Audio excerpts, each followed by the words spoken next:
Bonsoir à toutes, bonsoir à tous. Comme vous l'avez vu, nous avons un invité exceptionnel ce soir. Vous le connaissez pour ses rôles dans Les Bronzés, entre autres. Les Bronzés, Monsieur Hir, Tenue de soirée, Uranus, Madame Édouard, Je vous trouve très beau, L'exercice de l'État, Docteur et tout récemment, Les Petites Victoires. Il est également réalisateur de Marche à l'ombre, Grosse fatigue, Mauvaise passe, Embrassez qui vous voudrez et Voyez comme on danse. Mon effet est un peu loupé vu que vous l'avez déjà applaudi, mais vous pouvez le rapplaudir à nouveau. Michel Blanc.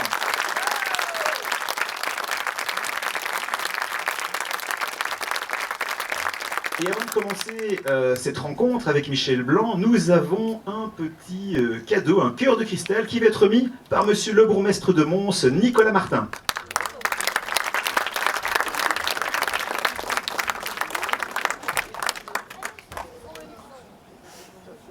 Écoutez, monsieur le bourgmestre, je vous remercie infiniment.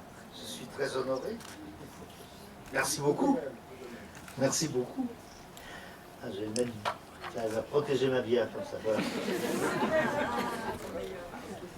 Et également un autre cadeau remis par l'échevine de la culture Catherine Houdard. On a pensé que ça vous ferait plaisir, ça va vous rappeler de beaux souvenirs. Oui, oui. Alors il est bien protégé, voilà. En 2017, souvenez-vous. Magnifique. Monsieur était l'invité au Doudou. Il y a un acteur qui s'en souvient, parce qu'il y a un acteur qui est dans la salle, qui est là. Tu t'en souviens, je pense. Un acteur du combat. J'imagine. Et vous étiez dans le doudou ou à cheval? À côté du dragon.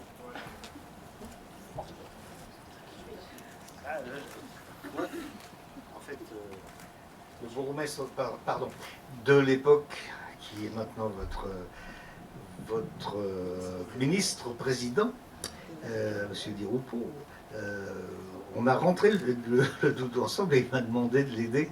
Et ça pèse 15 tonnes. Je n'y arrivais pas à le soulever, le truc, c'était épouvantable. Donc, mes félicitations. Merci en tout cas. Et place maintenant à la rencontre avec Michel Blanc, qui sera animé par Thierry Cormier, qui est conférencier également, membre de notre comité de programmation. On peut l'applaudir également. Et il ne me reste plus qu'à vous souhaiter une excellente soirée. Bien bonsoir à toutes et à tous. Donc l'idée de ce soir c'est que vous puissiez aussi poser des questions bien évidemment à Michel Blanc. Ni le public ni les acteurs ne sont tout à fait pareils quand ils sont face à face. Et chacun joue un rôle. Le public joue un rôle de public et le public, les gens que je rencontre. Et moi, je ne joue pas mon rôle, je suis moi, mais je ne suis pas le personnage des films. Et donc je trouvais ça intéressant parce qu'il y a toujours un petit flottement, un petit peu comme en cabine, il y a toujours un petit flottement dans le rapport. C'est-à-dire que les gens ne savent pas si c'est vous l'être humain ou vous le personnage qu'ils ont vu dans... Voilà. Et ça, je trouvais ça intéressant. Et bon, j'avais que ça au départ comme idée.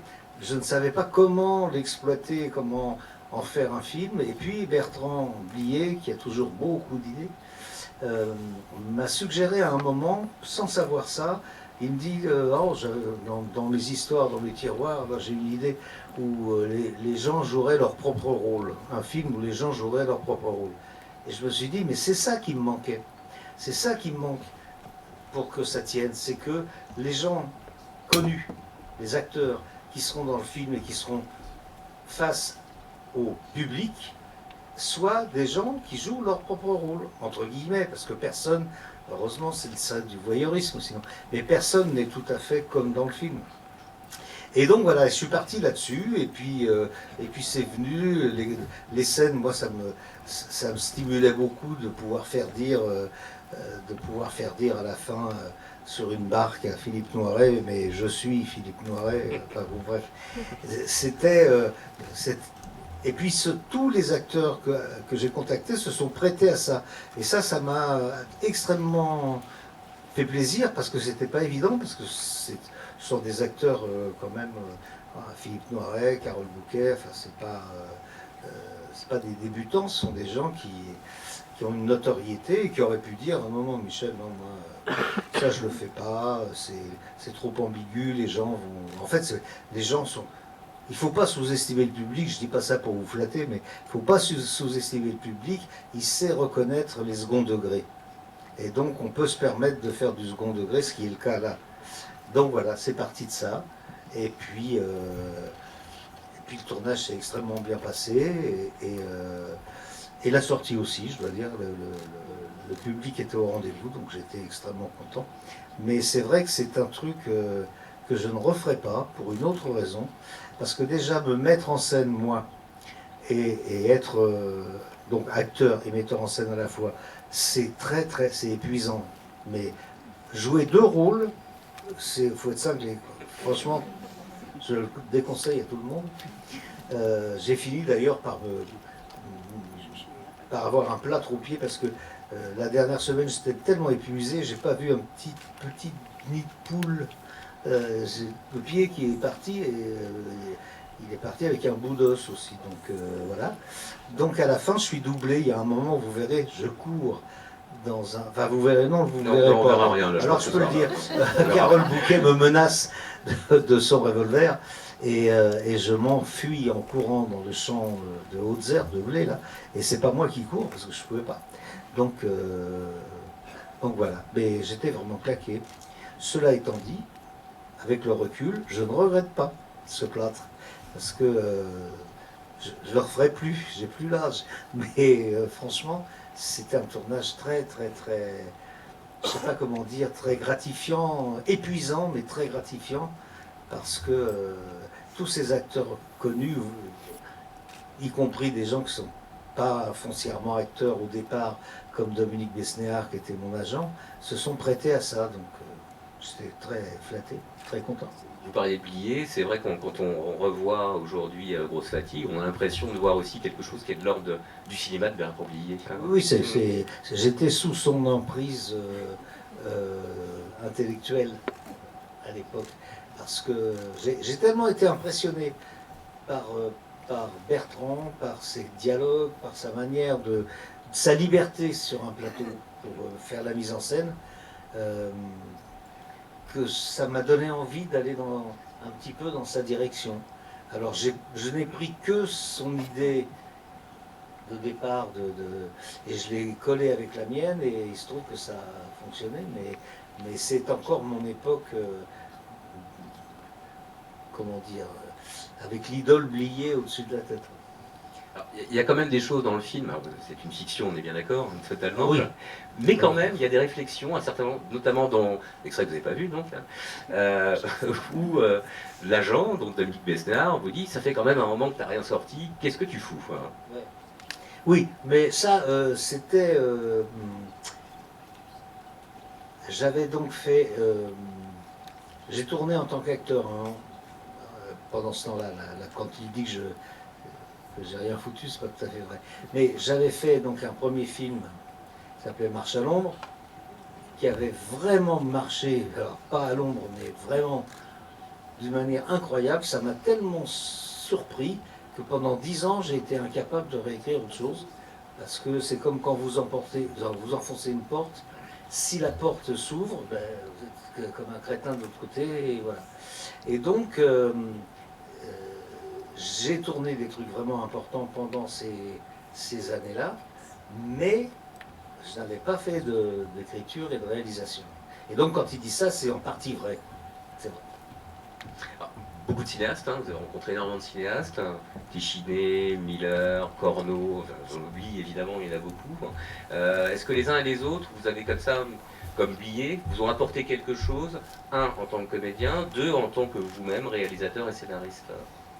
Est-ce qu'il y en a certains qui seront plus proches de vous, pour ceux que vous avez pu rencontrer? Vous avez tourné 2 films avec Téchiné, donc. Oui, moi ce qui m'intéresse, c'est quand même peut-être plutôt d'être en face de metteurs en scène qui sont loin de moi. Parce que justement, si c'est quelqu'un qui me ressemble, il ne m'apprend rien, d'une certaine manière. Et c'est vrai que c'est pour ça que Blier, quand j'ai tourné donc tenue de soirée, c'était tellement un univers et une manière de mettre en scène, et comme je vous le disais, une liberté de ton, et une liberté aussi. Il arrivait sur le plateau, il regardait, il disait oh, je sais pas comment je vais filmer ça. Ouais, je sais pas. Alors que d'autres sont là, tu te mets là, machin, etc. Et donc il m'a donné un petit peu cette envie de légèreté et d'insolence, parce que c'est très insolent, tenue de soirée. C'est oser faire des choses que normalement on n'ose pas faire. Et donc, lui, il m'a vraiment beaucoup impressionné. D'autres m'ont impressionné parce qu'ils étaient très talentueux, parce que ce qu'ils faisaient était vraiment bien, mais ça n'a pas d'éteint sur moi, parce que leur manière de travailler n'était pas compatible avec ma manière d'envisager la mise en scène. Mais tous, évidemment, enfin tous ceux que vous avez cités, c'est des gens pour qui j'avais une admiration réelle et avec qui j'ai eu beaucoup de plaisir à tourner. Et votre première expérience, c'est l'expérience de cabaret, on la connaît avec l'équipe du Splendide. Est-ce que l'écriture théâtrale joue encore chez vous dans votre écriture cinématographique, donc scénarisation? Ou c'est un travail totalement différent? Non, c'est totalement différent. La seule chose qui soit permanente, c'est le goût du dialogue. Moi, j'aime beaucoup écrire des dialogues. Alors, évidemment, au théâtre, il y a surtout des dialogues et il n'y a pas de technique. Donc ça, c'est constant depuis l'époque, depuis le début. Mais bon, écrire une pièce, vous savez, en fait, c'est mon rêve. Je vais vous faire une confidence. Ça fait vraiment très longtemps, pas jouer une pièce, parce que je l'ai fait, mais écrire une pièce. Et en fait, je me suis toujours dit que je n'étais pas assez bon écrivain pour écrire une pièce. Parce que un scénario, c'est le canevas d'un film. Après, on le jette, le scénario. Le film parfois aussi, mais le scénario. Pour moi, c'est de la littérature, le théâtre. L'écriture théâtrale, c'est de la littérature. Et au fond de moi, il y a quelque chose qui me dit tu n'es pas capable d'être un auteur littéraire, etc. Et donc je n'y arrive pas. Je n'arrive pas même à commencer à me mettre à une table et à me dire bon alors je vais raconter ça. Alors que j'adore écrire des dialogues, que j'ai dialogué des scénarios, des pièces anglo-saxonnes, je les ai traduites en français, mais non, c'était pas de moi, donc je me disais si c'est pas de moi, c'est que c'est bien. C'est un peu tordu, hein, mais c'est pour ça que je bois des bières de temps en temps. Parce que oui, alors vous n'avez pas la même attitude vis-à-vis de vos propres scénarios. Enfin. Non, mais les scénarios, c'est différent. J'ai moins de... Mais une pièce... Il y a un scénario d'ailleurs qui reste dans les tiroirs, que vous remettez sur l'établi tout le temps et que vous non, ça, j'ai fait ça justement pendant les 10 ans dont il parle, là, jusqu'à ce que... il y avait cette histoire de rapport avec le public. Je l'ai ressorti, j'ai travaillé avec... même avec Jacques Audiard, on a essayé... Voilà, je l'ai rencontré, je lui ai dit, est-ce que vous voulez m'aider? On n'y est pas arrivé, enfin, il n'y avait rien à foutre. C'était un truc... j'y arrivais pas. Jusqu'au déclic, je me suis dit, voilà, c'est ça qui me manque. Tout de suite, donc, on va vous mimer le deuxième extrait que je devais passer. Il s'agit de l'extrait de ce film de 2010, L'exercice de l'État de Pierre Schoeller, un film d'une brûlante actualité, si on peut le dire. On peut le dire. Où vous êtes une éminence grise d'un ministre des Transports. Je suis le directeur de cabinet. Et les directeurs de cabinet, c'est... il y en a peut-être dans la salle, je ne sais pas. Mais les directeurs de cabinet, c'est l'inverse des ministres. Le directeur de cabinet, c'est l'État. C'est justement, ça s'appelle l'exercice de l'État et c'est pas par hasard. Ce sont eux qui ont comme un petit peu comme un prêtre à Dieu. Et eux, ils ont l'État. Et ils préparent, ils travaillent, ils creusent tout ce qui est et ils amènent les choses au ministre, qui ensuite fait son choix, parfois mal, parfois bien, En fait, l'homme politique est un peu la danseuse, si je puis me permettre, et le directeur de cabinet est un petit peu celui qui écrit l'argument et qui lui met en garde, en disant attention, si vous dites ça, faites attention, il y a tel article de loi qui fait que... Et ça, c'était passionnant à jouer.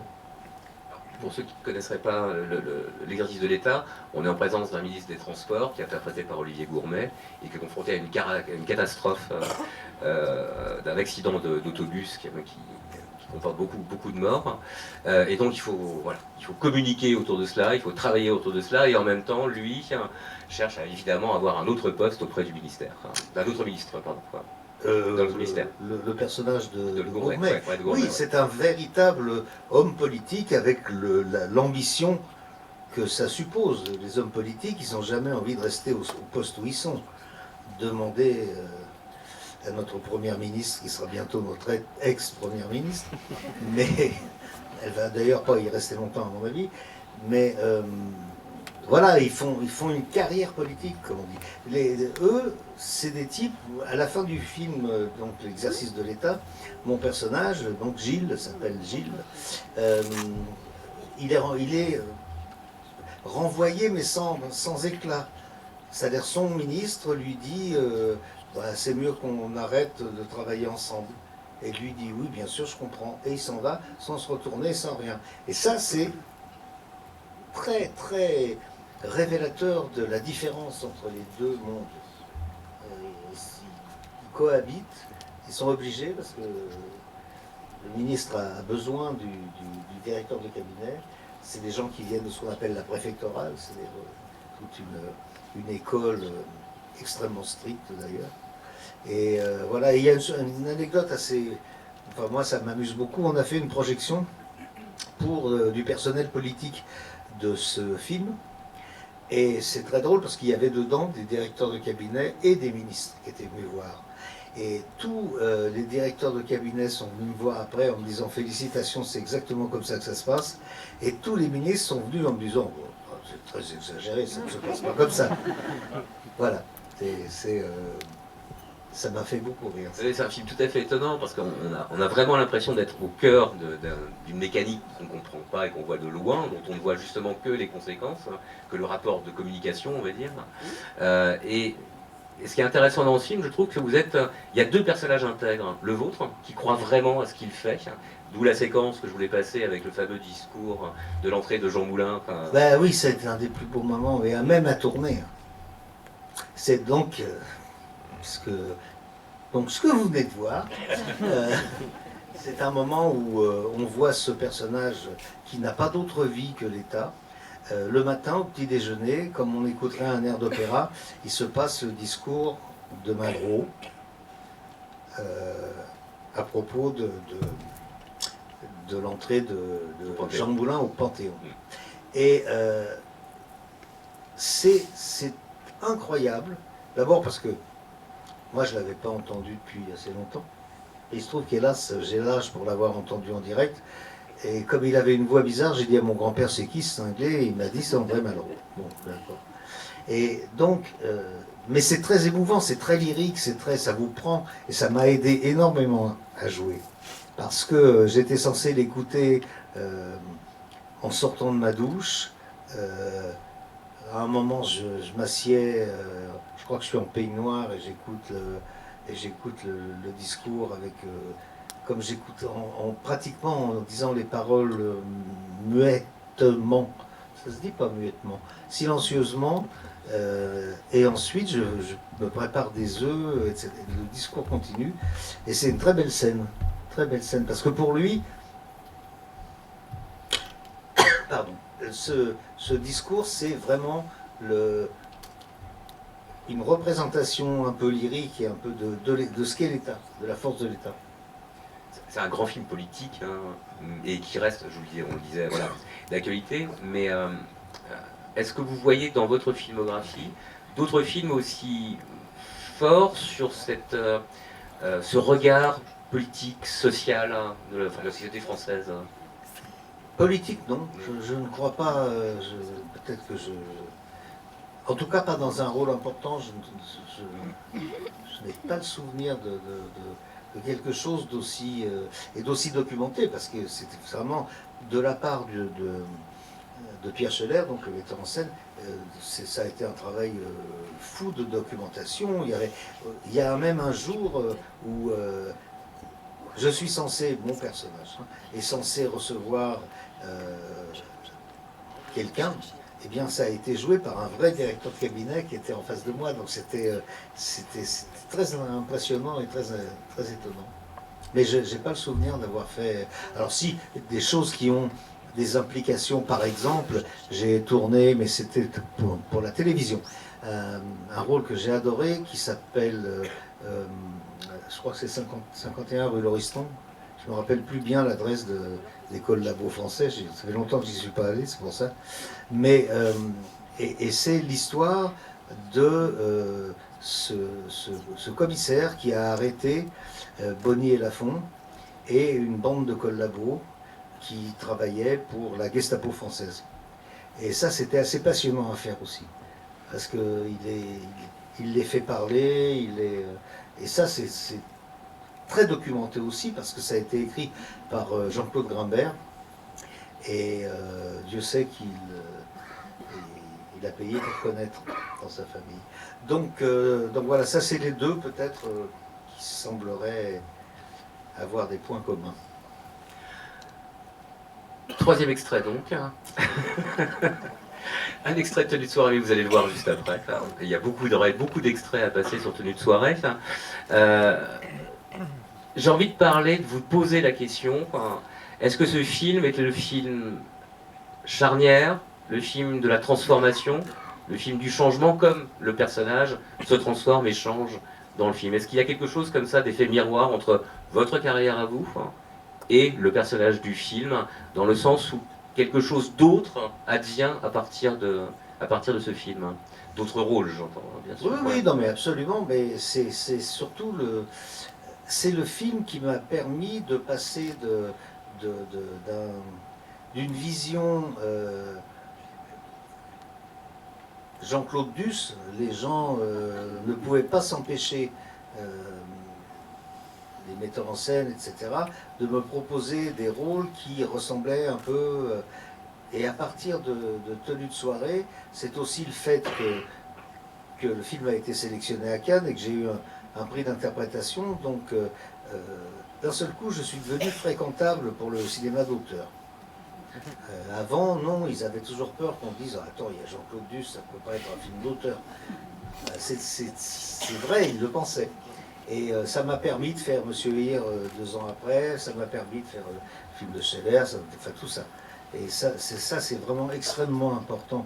Ça a été plus qu'un, comment dire, c'était une libération. C'est pas que j'étais prisonnier ou malheureux, mais j'avais fait le tour, moi, de ces personnages-là, de ces petits franchouillards qui font rigoler avec une copine qui vient à la maison et tout ça, machin. Et heureusement, il est arrivé avec ça et il m'a sorti de ça. Et pourtant, votre premier long métrage reprenait ce personnage. Oui, c'est pour ça que je vous dis, mon premier long métrage était le dernier pour moi d'une série. C'est-à-dire que pour moi, c'était pas quelque chose de nouveau. C'était le film que j'aurais voulu faire depuis longtemps. Marche à Londres, on parle de Marche à Londres. C'était le film que je voulais faire depuis longtemps. C'était voilà, ça me satisfaisait plus. D'abord parce que comme je l'ai mis en scène, c'est ma manière de filmer. Ça me satisfaisait plus que viens chez moi, j'habite chez une copine, où je me suis bien amusé, hein, mais là c'était vraiment, c'était ce film-là, en fait, probablement que j'avais envie de faire. Mais c'était fait. Donc après, 10 ans de réflexion pour savoir quel serait le suivant. C'est ça. Avez-vous revu récemment Tenue de soirée? Je ne regarde que... Non, ce n'est pas que j'ai une névrose. Je ne regarde pas mes films. S'ils passent à la télé, je les regarde. Enfin, je les regarde. J'en regarde un bout, je me dis, ah tiens, c'est... Ah ouais, c'était bien ça. Voilà. Mais j'en regarde 10 minutes, un quart d'heure, puis bon, après, passe à autre chose. Quoi, Parce que revoir Tenue de soirée aujourd'hui, comme vous allez le faire ce soir, c'est voir peut-être un film. Est-ce qu'il serait encore réalisable aujourd'hui, selon vous? Ça, c'est la grande question. Ça, je me pose la question. Réalisable, et d'une, est-ce qu'on aurait derrière des producteurs qui seraient assez gonflés pour investir? Et puis, comment ça serait accueilli? Alors, je ne parle pas de la critique seulement, mais je parle aussi, parce que faut pas non plus minimiser le fait que nous vivons dans une période un petit peu bien pensante, tout de même. Et il y a de bonnes raisons à ça. Je veux dire, je ne remets pas en question l'évolution il y a des choses dont il est difficile de rire parce qu'on en voit maintenant l'aspect cruel. Donc, alors qu'avant, on ne le voyait pas forcément. Donc, on ne se moque pas de certaines personnes, etc. Mais là, en l'occurrence, ce qui est très étonnant, c'est que il y avait un journal qui s'appelait Guépier, quand on a fait des films, qui était donc le journal, on dirait gay aujourd'hui, mais pas si gay, puisque ça s'appelait le Guépier, homosexuel, et on s'est dit, on va se ramasser, on va se faire massacrer, parce que on va nous dire, mais vous vous moquez de nous. Ce qui n'était pas du tout l'intention d'aucun d'entre nous, ni Bertrand. Et en fait, on a été très surpris parce qu'ils ont fait une très bonne critique du film. Très très bonne. Et je me rappelle le titre, il y avait eu un film de Marco Ferreri qui s'appelait Touche pas à la femme blanche, qui était sorti quelques années avant. Et ils avaient fait un grand article sur une interview que j'avais donnée avec une photo de moi, et ça s'appelait Touche pas à la femme blanche. Donc ils ont vraiment aimé le film. On avait l'impression que c'était non pas un film qui était perçu comme quelque chose qui se moquait d'une partie de la population, mais c'était perçu par eux comme enfin on a le droit de déconner un peu au cinéma, nous aussi, de faire rire nous aussi, et d'être des personnages comme tous les personnages. Et je pense qu'ils l'ont pris comme ça, et ça c'est très intelligent. Et pas que déconner, parce que c'est un film qui fait imploser complètement les lignes. Oui. Femmes, hommes, enfin, tout y est. Ça va jusqu'aux trans, etc. Enfin, c'est un film qui est en plus, on parlait du film de Scholler tout à l'heure, Exercice de l'État, qui reste très actuel, très contemporain. Celui-là aussi, il est finalement, par rapport à ce qu'on entend, ce qu'on vit, ce qu'on voit aujourd'hui. Oui, bah, sur certains trucs, c'est quand même une farce, il ne faut pas oublier ça. Donc dans la farce, il n'y a pas forcément tout le temps une volonté de reportage réaliste. C'est vrai que c'est un des rares films où j'ai flanqué des baffes. C'est horrible de gifler, je peux vous le dire. Enfin, peut-être que vous l'avez fait, vous, hein, mais c'est pas bien.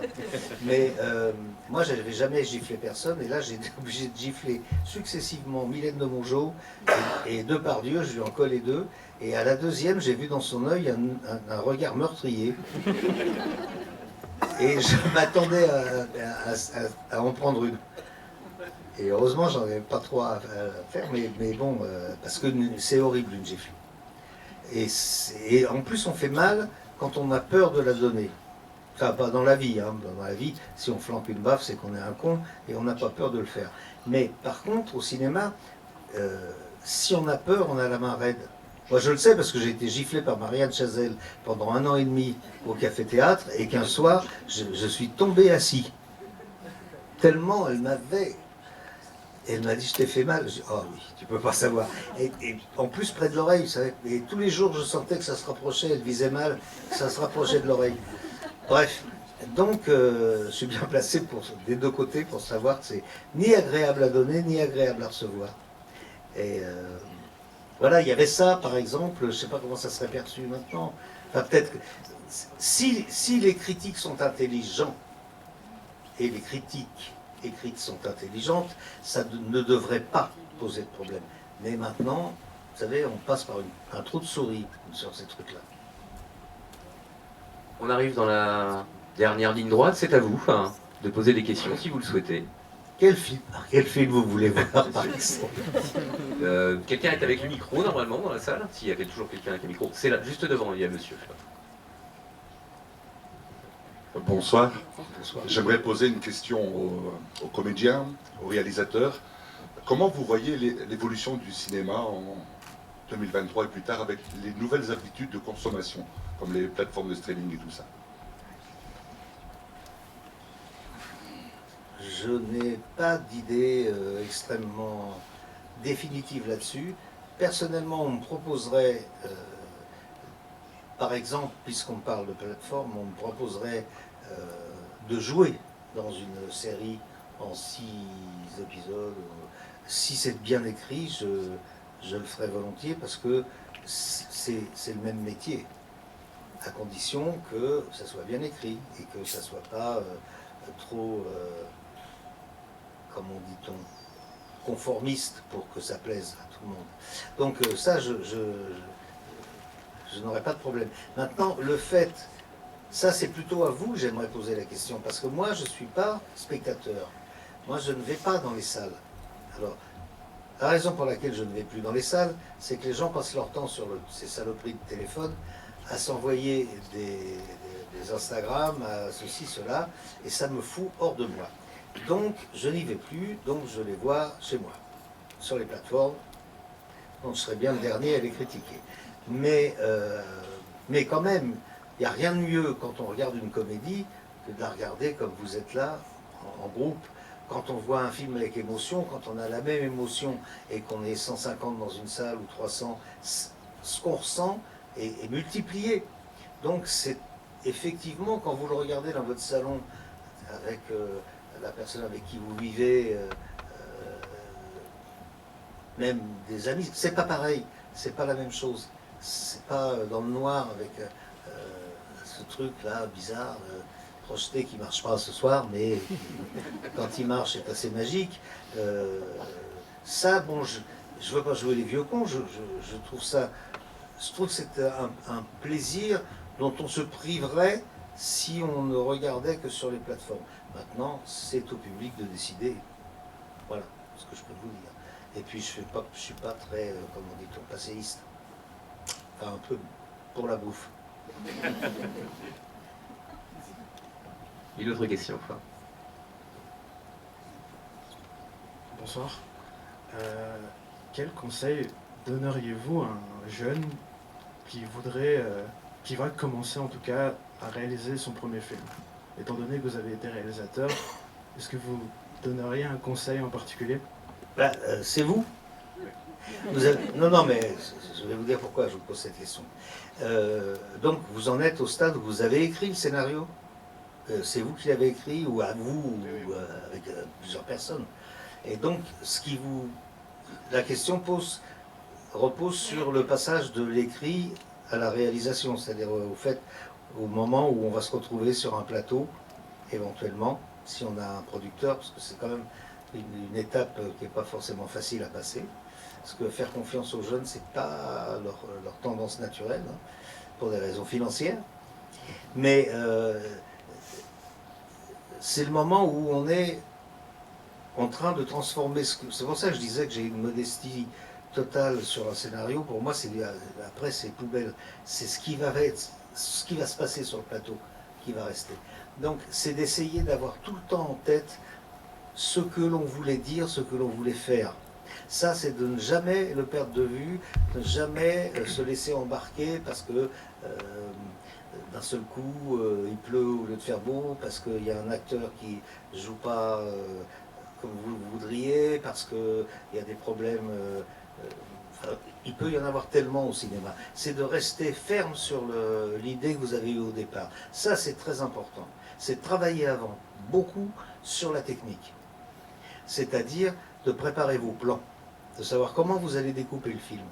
Sauf si vous voulez faire un film, ce qui peut être formidable, un film avec caméra à l'épaule, les acteurs sont censés connaître leur rôle, et vous dites au cadreur, vous lui dites, tu vas de lui à lui, là sur cette réplique-là, je voudrais que tu sois sur lui comme ça, après machin, et puis vous les lancez. Ça, c'est une autre école aussi qui peut donner des très bons résultats. Je compte tout gérer, moi, j'ai déjà mis mes idées et je ne compte pas les changer. Et les gens avec qui je compte travailler savent ce que je veux et je les connais assez bien pour leur faire confiance en tout cas. Ben, c'est ça, c'est très Je ne important. compte pas m'entourer de personnes que je vais trouver au hasard. Oui. Je ne connais pas. Ah oui, ça c'est très important parce que c'est savoir qu'on est en train de faire le même film, les acteurs et vous, les techniciens et vous, c'est essentiel. C'est essentiel. Mais surtout, il faut rester accroché à son idée de départ et pas en démode. Il ne faut pas se laisser influencer, et particulièrement pas par les producteurs. J'ai rien contre les producteurs, quoique des fois si. Mais non, mais il ne faut pas se laisser, genre, tu sais, là, un peu, là, écoute, je pense que ta fin, elle est un petit peu, enfin, ça serait mieux, c'est un petit peu plus optimiste, ou un peu, Garder son idée de départ. gardez votre idée, allez au bout. Parce que sinon, à quoi ça sert? On sera frustré. Puis à quoi ça sert? Si vous faites le film d'un autre, alors à ce moment-là, moi voilà, c'est ce que je pense aussi. Bon courage en tout cas. Une autre question, enfin. Bonsoir. Avant d'oublier, je voudrais quand même remercier le Festival de Mons de nous permettre de rencontrer des réalisateurs, des acteurs du niveau de Michel Blanc. Donc voilà, merci pour toute la programmation de cette semaine, c'était super. Et, je voulais vous demander, parmi tous les personnages que vous avez pu interpréter, celui qui vous avait le plus marqué ou le plus habité. Alors il y a, d'une manière certaine, enfin c'est pas le personnage qui m'a habité, c'est le personnage que j'ai eu l'impression le plus d'habiter moi. C'est peut-être bien Gilles de l'exercice de l'État. Ça, celui-là, oui. J'ai eu l'impression de rentrer dedans, de faire de tout ce que je pouvais pour le comprendre, oui, je pense que lui, il en fait partie. C'est peut-être pas le seul, c'est sûrement pas le seul. Là, sur le film que vous n'avez pas vu, mais vous verrez tout à l'heure, dans Tenue de soirée, c'était assez facile parce que c'est un personnage, comment dire, les dialogues sont tellement brillants, les situations sont tellement invraisemblables qu'il suffit de se laisser aller. Si on a la chance de jouer à peu près juste, ça se fait tout seul. Hein. Enfin, je me rappelle certaines scènes, dont une que je ne décrirai pas parce que, bon, vous la verrez, mais je vous assure, quand vous avez Gérard Depardieu sur le dos qui fait 104 kilos,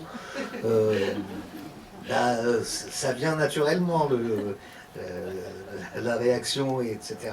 Donc, je dirais que ce film-là était, d'une certaine manière, une fois qu'on a accepté le côté provocateur de l'ensemble était peut-être le plus facile, était assez facile. Un autre très difficile, c'était Monsieur Hir. D'ailleurs, on a tourné des scènes ici, enfin pas ici, mais à Bruxelles. Il était difficile parce qu'on s'est rendu compte très vite que ce personnage qui parle peu, contrairement à moi, comme vous pouvez le constater, qui parle peu, qui ne bouge pas le visage, contrairement à moi aussi, comme vous pouvez le constater, eh bien, il était plus fort si effectivement je n'exprimais les choses que par le regard. C'est-à-dire que si je ne bougeais pas le visage, et quand je parlais, si c'est dans le regard que je faisais passer les choses. Et on s'en est rendu compte dès le soir, à cette époque-là, nous avions des rushs filmés qu'on voyait le lendemain, et dès les premiers, avec Patrice Lecomte, le réalisateur, on s'est dit, pourquoi cette prise-là est mieux que celle-là? Et d'un seul coup, c'est parce que je n'ai pas bougé le visage, parce que tu n'as pas exprimé. Et à partir de ce moment-là, Patrice a fait la police du visage, c'est-à-dire dès que je bougeais un peu en disant une réplique, il me disait on va la refaire parce que tu as un peu bougé. Et c'était donc une discipline, parce que tout ce que vous n'exprimez pas par ça, par les mains, par le truc, il faut l'exprimer par le regard. Il faut que dans le regard, il y ait tout ça. Et ça, c'est un exercice, je ne sais pas, j'ai des souvenirs par moments au début, hein, je me disais, je ne vais pas y arriver, parce que là, je lui disais tout le temps, je vais emmerder les gens. Je bouge pas, j'ai juste le regard et les gens vont dire il nous fait chier. Et puis en fait, au bout d'un moment, c'est devenu assez naturel. C'est devenu assez naturel. Donc voilà, celui-là a été très, comment dire, a été très, très fort pour moi, hein, très, très fort à jouer. Mais bon, il y en a d'autres. Hein. Heureusement, il n'a pas fait que 2 films. Merci beaucoup. Une autre question, on va s'approcher du temps du début de la projection de Jules Soirée. Donc Non, il a faim, donc... Mais surtout, j'espère que ça va marcher. Ah, la projection. Moi, je vais partir avant parce que je ne vais pas assister à ce fiasco. On va se prendre à 49.3, je sens ça, c'est trop comme émotion. Bonsoir. Parmi les réalisateurs qui vous a dirigé, lequel vous a le plus impressionné, je veux dire par rapport après Patrice Lecomte, Bertrand Blier, Claude Berry ou encore récemment André Téchiné, je veux dire lequel vous a le plus marqué? Ah, c'est pas forcément la même chose parce que marqué, j'en reviendrai toujours à Bertrand Blier parce que on est parti dans un truc tellement fou. Voilà, on ne savait pas où on allait, mais visiblement, lui a réussi à garder le cap, hein, parce que... Bon. Mais Téchiné est très, très, très bizarre. C'est un mec bizarre, Téchiné. Parce qu'il a une manière très... Comme il bouge, très maladroite, très, très gauche, de dire les choses. Il sait ce qu'il veut. Et il vous le dit des fois de manière très étrange, quoi. C'est-à-dire que vous jouez... Voilà, vous faites une prise, vous jouez la scène, et à la fin de la scène, il fait « J'y crois pas du tout, là, j'y crois pas du tout. On va la refaire parce que là, j'y crois pas du tout. » La première fois où il m'a fait ça, je me suis dit « Merde, il est en train de regretter de m'avoir pas. » Puis je me suis rendu compte qu'il le faisait tout le temps et à tout le monde. Donc j'ai dit non, c'est sa manière de dire on peut faire mieux, quoi. Et on travaillait et on retravaillait. Donc c'est un drôle d'oiseau. C'est un personnage... pour moi, très insondable, très mystérieux, voilà. Il y en a d'autres que j'ai trouvé formidables, mais je comprenais comment il fonctionnait. Lui, je n'ai jamais vraiment compris qui il était au fond. Mais ça marchait. Donc, voilà, j'aurais tendance à dire qu'André était, et est toujours, mais comme je n'ai pas tourné avec lui depuis longtemps, peut-être le plus énigmatique, d'une certaine manière. Parce que j'en ai connu qui dirigeaient un petit peu, enfin qui étaient des énigmes, mais souvent c'était des énigmes parce qu'ils avaient envie de rien foutre. Alors donc, je ne comprenais pas pourquoi ils n'avaient rien de spécial à me dire. Mais oui, c'est bien, c'est bon, on va en faire une, mais c'est bon. Ça, c'est terrible. Hein. C'est un metteur en scène qui me fait ça, je me dis, il s'en fout. Donc voilà, bon, je pourrais réfléchir, il y a sûrement d'autres metteurs en scène qui m'ont impressionné, il y en a d'autres, mais que j'ai trouvé insondable et incernable, il n'y en a pas tant que ça. J'ai coupé quelqu'un. Non, c'était moi, je disais justement, avec Claude Berry, ça s'est bien passé. Oui, mais Claude, il était fou, donc c'était une curiosité quand même. Moi, je l'aimais beaucoup, j'avais beaucoup de tendresse pour lui parce que c'est quelqu'un qui bosse, qui est honnête. Mais je vais vous raconter une anecdote qui vous... C'est quelqu'un qui est tout le temps au bord de la crise de nerfs sur les plateaux. Parce que comme il est en même temps producteur et metteur en scène, quand on prend du retard, il voit le pognon qui s'en va. C'est pour ça qu'il ne faut pas faire les deux. Chacun son... Bon. Et un jour, on était au fin fond c'était à côté de Clermont-Ferrand, enfin en Auvergne, donc race campagne, machin. Lui, il était tout le temps dans une espèce de tente noire où il regardait, il n'était pas à côté de la caméra de regarder, il nous regardait sur l'écran de contrôle, donc on entendait sa voix qui... et un jour, au milieu d'une prise, il y a un avion qui survole, un avion de ligne, hein, qui survole le truc, et là j'ai entendu Claude hurler « Mais que fout la régie, merde !» Je suis dit, il est sur une autre planète quand même. Hein. Il pense qu'il y a des gens là-haut pour dire aux avions, non, non, non, passez plutôt par Aurillac, c'est mieux. Voilà, c'est un peu ça, Claude. C'est un personnage, c'était un personnage entier, que j'ai vu d'ailleurs très, très dur avec une figurante, une dame qui devait avoir, je sais pas, 65 ans, et qui faisait pas bien ce qu'il voulait, mais il l'a amené au bord des larmes, tellement il l'a... Et là, je me disais quand même, Claude, c'est dur, tu te rends pas compte, quoi. Et puis à côté de ça, quelque chose de très touchant, un jour, il m'a raccompagné en voiture, et comme j'avais réalisé déjà... il m'a dit, mais attends, mais comment tu fais, toi? Comment, justement, tiens, suite à ce qu'on s'est dit, comment tu fais quand tu arrives sur le plateau? Tu sais ce que tu vas faire? Tu as fait tes... Ben, j'ai dit, oui, moi, je sais en gros ce que je vais faire, quitte à modifier s'il y a une impossibilité. Mais... Et il m'a dit, moi, je sais pas. Moi, je sais pas. Et c'était très touchant, et c'était vrai. Parce que, par exemple, on faisait un nombre de prises incalculable, parce qu'il n'était pas sûr de lui. Mais ce n'était pas seulement sur le jeu, il n'était pas sûr de l'optique. C'est-à-dire qu'il ne savait pas s'il fallait filmer en pied, en américain, large, en taille, en poitrine ou en gros plan. Donc toute la caisse d'optique y passait. Et nous, on faisait 30 prises. Parce qu'il n'était pas certain, et c'est son monteur qui décidait après. Ça, faut pas le faire. Une dernière question, l'ultime. Ben voilà, vous les faites partir, ça, c'est bien. Non, non, il y a un micro qui marche là. Enfin, qui marche vers vous. Voilà. Ben, je voulais savoir comment vous travaillez avec les acteurs en tant que réalisateur, et le fait d'être acteur vous-même, vous les amenez, vous les dirigez d'une autre façon. Le fait d'être acteur moi-même, c'est du temps de gagner parce que je flaire tout de suite pourquoi l'acteur a un problème.